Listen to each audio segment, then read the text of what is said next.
बिस्मिल्लाहिर्रहमानिर्रहीम। अस्सलाम वालेकुम। आज मैं आपको बताऊंगी आलू का क्रिस्पी और क्रंची स्नैक्स बनाने का तरीका। इसको आप बनाकर रमज़ान के लिए या 2 से 3 महीने के लिए सेव भी कर सकते हैं। उम्मीद है कि आप लोगों को स्नैक्स पसंद आएगा। अगर रेसिपी अच्छी लगे तो इसे लाइक, शेयर और सब्सक्राइब करना मत भूलिएगा। आइए चलते हैं और शुरू करते हैं अपनी आज की रेसिपी। इसके लिए आप 2 प्याली मैदा लें, इसको छानकर साफ कर लें और बाउल में डाल लें। फिर आप इसमें 1 चम्मच नमक, आधा चम्मच अजवाइन और 3 से 4 चम्मच ऑयल डाल लें। इन सब चीज़ों को डालने के बाद आप इसको आटे के अंदर अच्छी तरह मिक्स कर लें। मून जो है, ऑयल जो है वो आप मुनासिब मकदार में डाल लें। अगर मून कम होगी तो समोसा जो है वो क्रिस्पी और क्रंची तैयार नहीं होगा। अगर ज़्यादा होगी तो समोसा टूट जाएगा। इसके लिए आप मुट्ठी बनाकर देख लें। अगर आटे की मुट्ठी बन जाए तो समझ लें कि बेहतर तैयार हो चुका है। फिर आप इसको पानी लगाकर गूंद लें। इसे पानी लगाकर अच्छी तरह इकट्ठा कर लें। 3-4 मिनट तक इसको अच्छी तरह इकट्ठा करें। इस तरह का आप इसको गूंद लें। इसे आप आम आटे की तरह अच्छी तरह नहीं गूंदें। इस तरह आप इसको गूंद कर इकट्ठा करके रख दें। इसको आप ढाँप कर कपड़े के साथ या इसके ऊपर कोई बर्तन रखकर आप इसको एक साइड पर रख दें। अब आप चूल्हे पर कढ़ाई, पैन या कोई भी बर्तन रखें। इसमें 1 से 2 चम्मच ऑयल डालकर गरम करें। फिर आप इसमें 1 चम्मच अदरक कुटा हुआ डालकर इसको ब्राउन होने दें।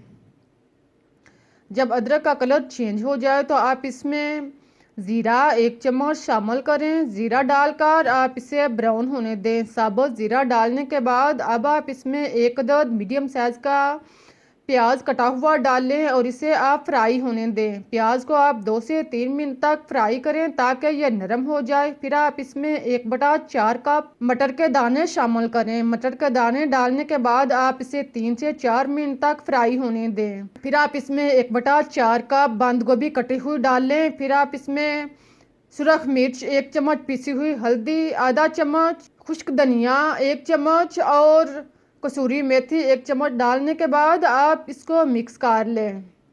अब आप सारे मसाले को अच्छी तरह भुनें, चम्मच चलाएं और इसको अच्छी तरह भून लें।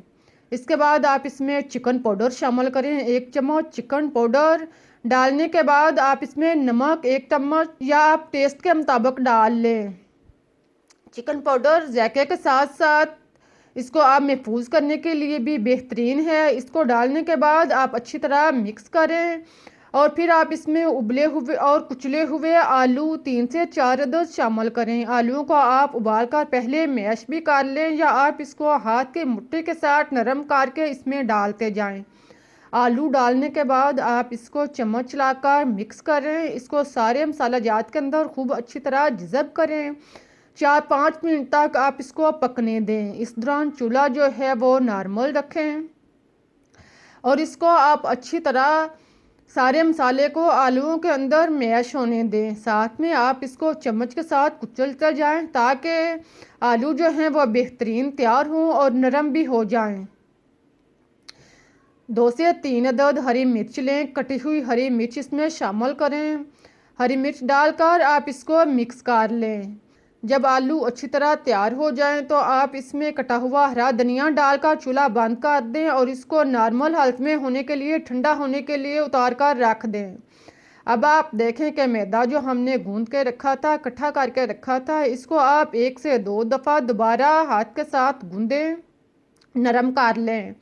फिर आप इसका बड़ा सा पेड़ा या आपने सानी के लिए इसको 2 हिस्सों में तकसीम करके इसके 2 मुनासिब साइज़ के पेड़े तैयार कर लें ताकि आपको बेलने में आसानी रहे। देखें, इस तरह आप दोनों हाथों की मदद से घुमाकर इसका गोल सा पेड़ा बना लें। आम पेड़े की तरह बड़ा सा पेड़ा तैयार करें। फिर आप इसके गिर्द आटा लगाकर इसको पहले आप हाथ की उंगलियों से थोड़ा सा सेट करें और फिर बेलने के साथ इसको बेल लें। बेलते हुए पहले आप इसको गोल बेल लें और फिर आप हाफ रोटी के बाद आप इसको लंबाई की शक्ल में बेलते जाएं। इसको आप दुगना लंबा और इससे कम यानी आधा चौड़ा बेलें। इसी तरह आप इसको पकड़कर जिस साइड में खींचेंगे तो आटा जो है वो इसी साइड में लंबा होता जाएगा, फैलता जाएगा। इसी तरह आप इसके इस तरह का रोल सा लंबा सा रोटी जो है वो तैयार कर लें। इसको आप अच्छी तरह आम रोटी की तरह तैयार करें, लेकिन इसको लंबाई की शक्ल में बेलें। फिर आप इसके रफ किनारे जो हैं वो काट कर सीधे कर लें। इसको पहले लंबाई की शक्ल में जो रफ हिस्से हैं वो काट दें। दोनों साइड से काटने के बाद अब आप चौड़ाई की शक्ल में भी इसके रफ हिस्से जो हैं वो काट कर इसके किनारों को हमवार कर लें।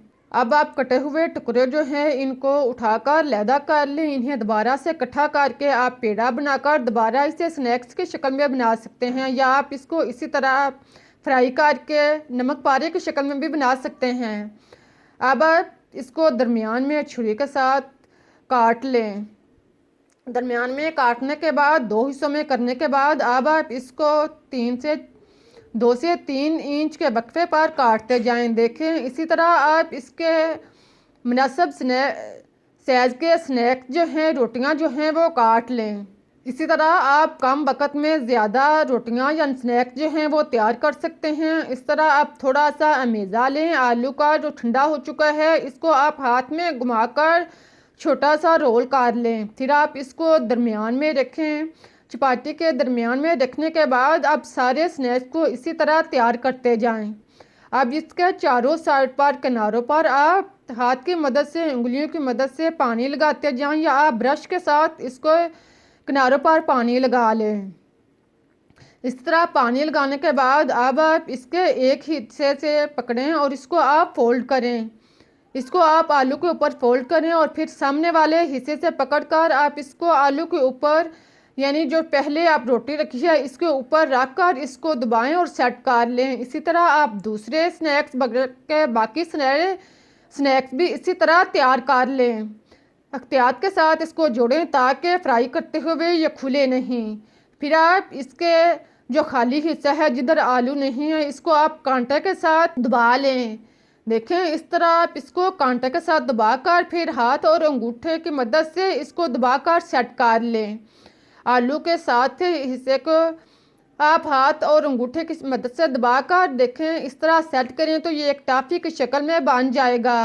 इसको तैयार करने के बाद आप प्लेट में या बाउल वगैरह में रख दें। इसे तैयार करके आप एक साइड पर रखें। इसी तरह आप बाकी स्नैक्स या टॉफ़ियाँ जो हैं वो तैयार कर लें। इसी तरह आप आसानी के साथ कम वक्त में बहुत ज़्यादा टॉफ़ियाँ जो हैं वो बना सकते हैं। इनको आप बना लें। इसी तरह बाकी सारे टॉफ़ियाँ भी तैयार कर लें। इनको तैयार करने के बाद अब आप इनको महफूज कर सकते हैं। इनको आप थोड़ी देर के लिए थोड़ा सख्त करने के लिए आप रेफ्रिजरेटर में भी रख सकते हैं। इसके बाद आप सेट कर लें। इसको आप एयरलॉक डिब्बा लें या आप एयरलॉक शॉपर लें।